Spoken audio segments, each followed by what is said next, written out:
Katastrofë mjedisore në brigjet e Adriatikut.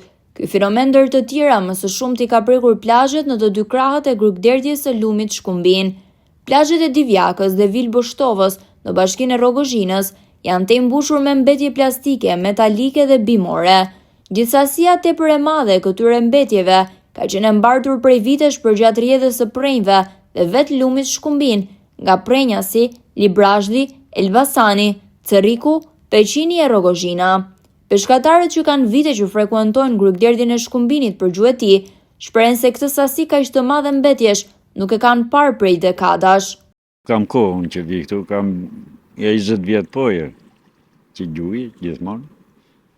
Këtu është veni pastër. Këto plastiket që e kanë mbuluar këtë vit, është vit i jashtëzakonshëm apo? A ky është i jashtëzakonshëm, se kanë ardhur këto vallë, se di.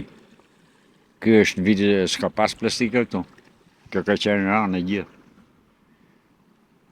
Nëse pastaj Shkumbini ban vetën që bi dega janë kështu, po këto plastike s'kan qenë këtu. Këtë nga plastika mbeturinat mëdha se nga kanë ardhur këto, zoti e merr vesh. Ai ka pru Shkumbini.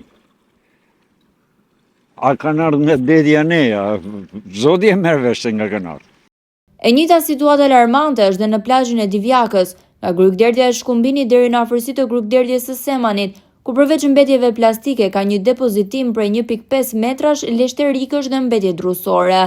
Të gjithë ata që vinë për herë të parë në parkun kombëtar Divjaka Ravasta, kur përfshihet dhe plazhi, mahniten nga bukuria, përmbetet një shije hidhur për turistët. Gjorgji, po vinë në Los Angeles, jam lindur në Tiranë, edhe kam ardhur këtu të gjyroj një film të shkurtër.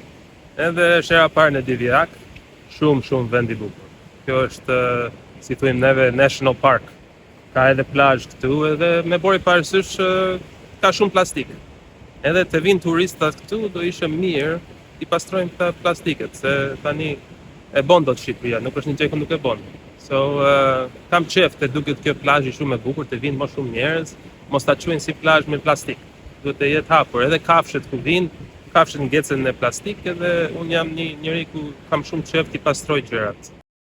Shoqata mjedisore jap alarmin për këtë katastrofë mjedisore, e cila është e pamundur të rikuperohet me vullnetarizëm, por që dhe bashkitë Divjak e Rrogozhinë nuk disponojnë fonde për të menaxhuar situatën e krijuar. Gjithashtu ambientalistët shprehen se ndër të tjera, puna duhet nisur që në burimin e ndotjes për të mos u përsëritur situata të tilla, që kanë shqetësuar jo vetëm opinionin shqiptar, por edhe ndërkombëtar. Është nga emergjencat kombëtare do ta quaja, daljen e plastikës pafund që ka nxjerr kjo stuje e fundit ose kjo sasi rreshjes që ra brenda një, le të themi, bumuajt nëndor që krijojnë situatë të frikshme.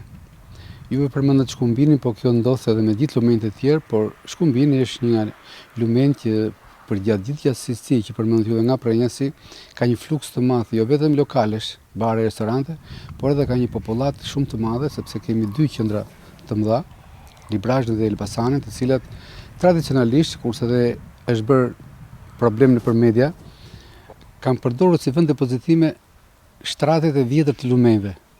Por këtë radhë kishim sasi rreshje shumë herë më të madhe dhe lumenj shkuan në shtrat natyrë natyral, duke marrë përpara të gjitha mbetjet e depozituara, qoftë nga firmat që merren me shërbimin e pastrimit, por qoftë nga subjektet ndryshme që kanë shfrytzuar këto vende për depozitim mbetjesh.